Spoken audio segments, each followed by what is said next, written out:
The Lord be with you. This is a reading from the Good News according to Matthew.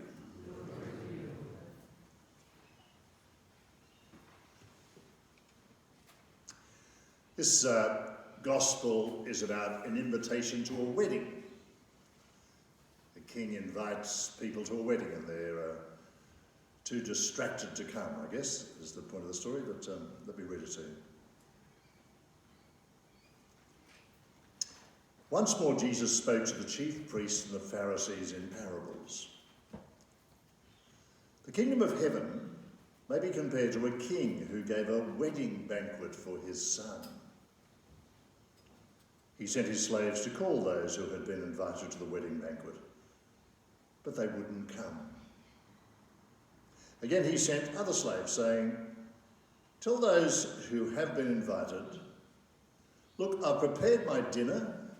My oxen and my fatted calves have been slaughtered, and everything is ready. Come to the wedding." But they made light of it and went away.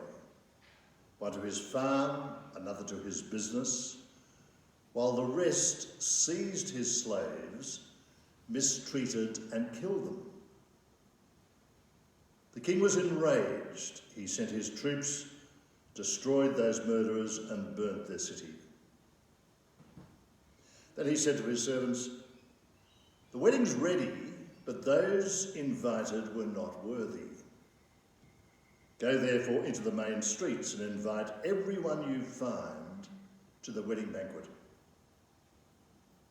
Those servants went out into the streets and gathered all whom they found, both good and bad. So the wedding hall was filled with guests. This is the gospel of the Lord. Praise to you, Lord Jesus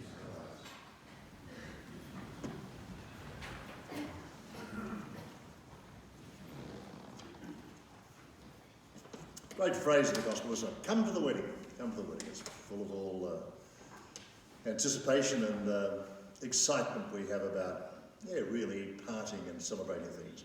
I had a couple of little twins which we baptised yesterday, Alexander and Sabrina, and a number of they were baptised into our community, so we should know about them. But they were sort of invited to come to this astonishing tradition that sustains us in so many ways. Complicated tradition, but here's who we are. Anyway, the gospel. Each of the four gospels were written in four quite different communities. We think of them just coming up and we're familiar with the gospels, but to separate them and to understand they were written or emerged from four different communities may be important. Matthew's gospel, the one we read today, is more Jewish than the other three. Let me explain that. Mark's gospel was normally associated with Rome and the Christians in Rome. Now, many of them were Jews, but it has a sort of a different feel to it, Mark's gospel.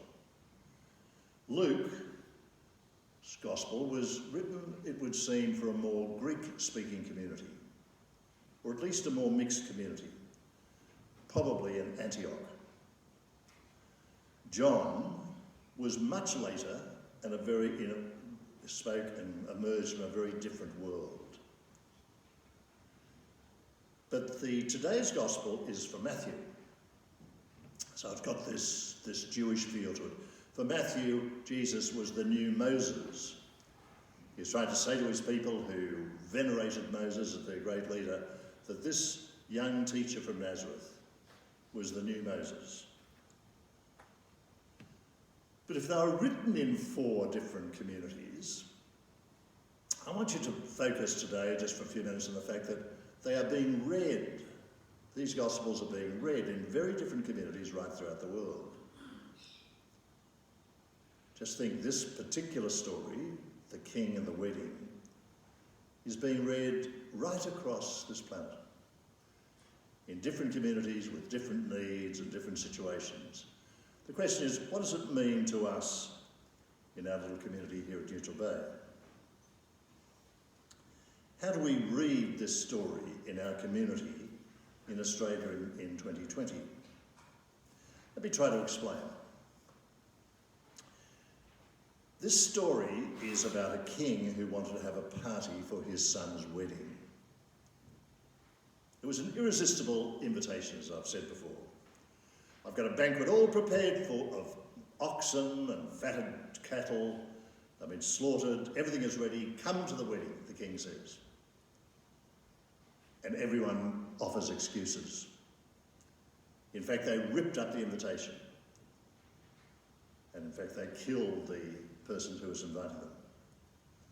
What's that mean to you and me?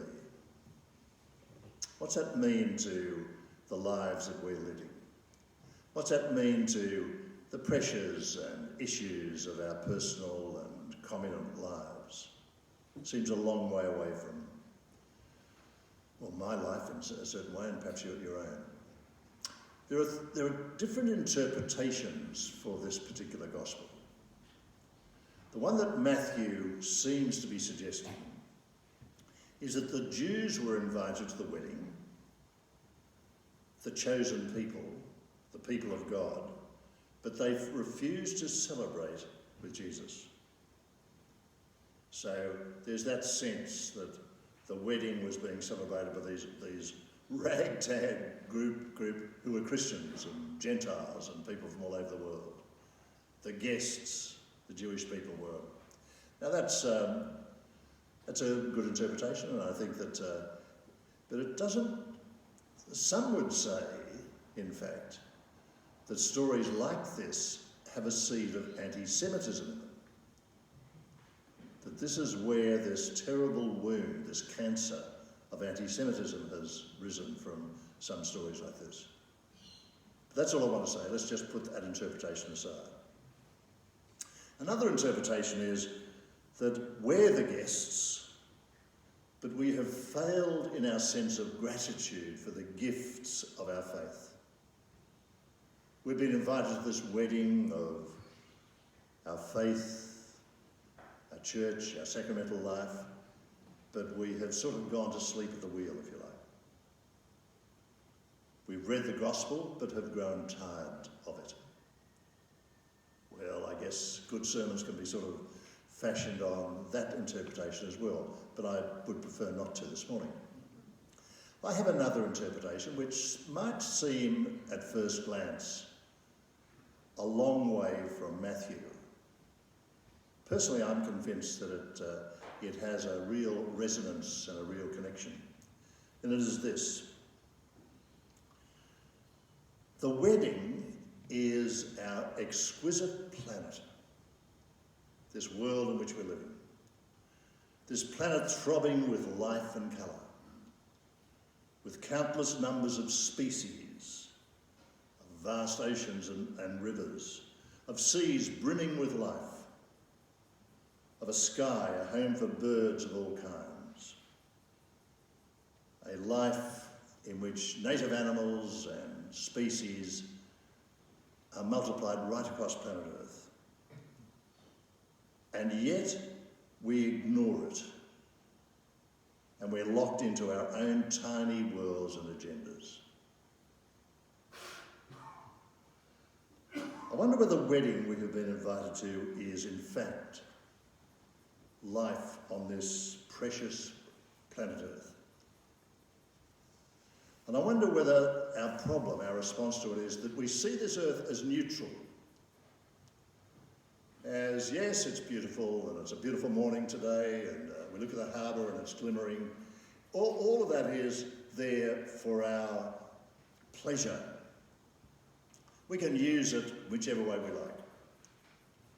We can ignore it and go and slump in front of television, or whatever we want to do. Or we can see our relationship to this planet a bit like a marriage relationship. That we are married to this planet. That the wedding is between ourselves and this wonderful planet. It is not neutral, it's alive. It is not to be disregarded, it's our life. It's as close to us as perhaps a marriage relationship. And yet, we don't seem to approach it in that sort of way. I mean, without getting too dramatic, we use it as a mine and dig up stuff and, well, destroy Aboriginal artefacts as we have recently. We fill our seas with plastic. Etc., etc., etc. I won't rehearse all of the answers. I just want to focus upon the fact that we see this world as neutral to be used, rather than part and parcel of an absolutely intimate and important relationship that we have. I suppose this is a new perspective to any of us, but I've just been recharged with my idea because in the last few days I've seen a new documentary that's come from David Attenborough. David Attenborough is 94 now, but he's just produced what he has called his last testament. Doesn't call it the last, he calls it his witness. It's called A Life on Our Planet. It's about 90 minutes. But if this is a television commercial, may it so be. Make sure you see it. It shows the colour and the vitality of our planet in ways that I guess I've never seen and never had the impact of. But in a sense, it's the testament of a 94-year-old man who describes the monumental scale of humanity's impact on our planet. We've been invited to the wedding. The wedding is our relationship to this planet. And we have ignored it. In a sense, if you want to push this metaphor, you shouldn't push metaphors too far, but it's a sort of a divorce. We've come to the wedding and we've broken the relationship. I don't want to simply depend upon David Attenborough because another old man, Attenborough is 94 now. There's another man who, he's Brazilian, he lives in Rome, his name is Pope Francis. And he made this statement as dramatic, but he's in his own language, as Attenborough did in television. He made it 5 years ago in a letter which came out. The Italian name for it is Laudato Si. The English equivalent is Care for Our Common Home. Now, let me assure you, that letter that Pope Francis put out was a dramatic game changer in our attitude to this exquisite planet. What did Francis say? He said, we have to understand that our planet is sacred. Hang on to that word. It's sacred. God is embedded in this planet. And how do we avoid the environmental disaster that so many people have presented to us? Not just old men, by the way, in frocks. Think Greta Thunberg, a young woman who says, how dare you treat this planet that we're going to live on? And there are many women's voices, perhaps more than men, in fact, about this whole question. What is Francis saying? We need to understand the planet is sacred. The only way one of the ways of avoiding the environmental disaster, not by shouting louder, as I'm doing now, not by getting a new bunch of politicians. I don't want to dismiss politicians, but our political system can't handle a problem like this. Not by fervent wishing or wringing of our hands, as I so often do. But Francis is saying we need to change our perspective and look at this world in which we're living as profoundly sacred. Our religious commitment needs to embrace and understand the wedding between ourselves and the planet in which we're living. A couple of the questions that Francis raises, he says, what kind of world do we want to leave to those who come after us, to children who are now growing up? As I baptised those two little twins yesterday, I thought, what sort of world are we leaving for this Alexander and Sabrina that we're living? He says, many things have to change course. This is Pope Francis. But it is we human beings above all who need to change. Not just our politicians, not just our developers, not just those who create wars. It's our point of view, our perspective. We need to see through new eyes. Well, all of that's, you've heard that guess, and it leaves us with a sense of how powerless we are to change. Well, let me just offer you three little practical things that we can respond to this with. The first is, practice looking at this world not as neutral background to our busy life, but as sacred. Something we are wedded to. Is that poetic? Perhaps it is. Perhaps we need poetry.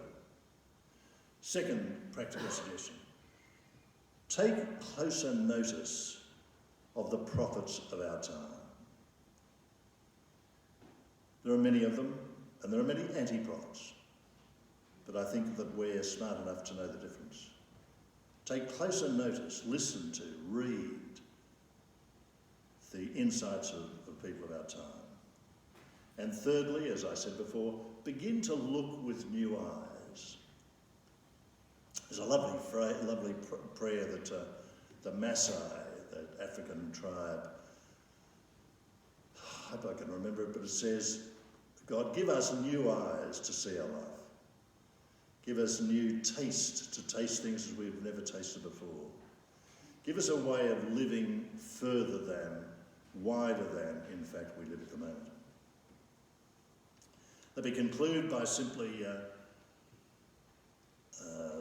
I forget who wrote this, but I might have done it myself, who knows. It says, life is a precious, unfathomably beautiful gift.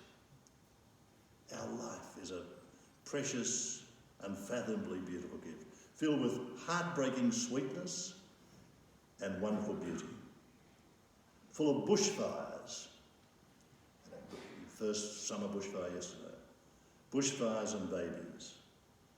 Full of measles and Mozart. Full of broken promises and golden beaches, all swirled together. That's our life. But we need to see it with new eyes, and how the sacredness of it is profoundly the way we view things. I have prepared a banquet for you. Come to the wedding.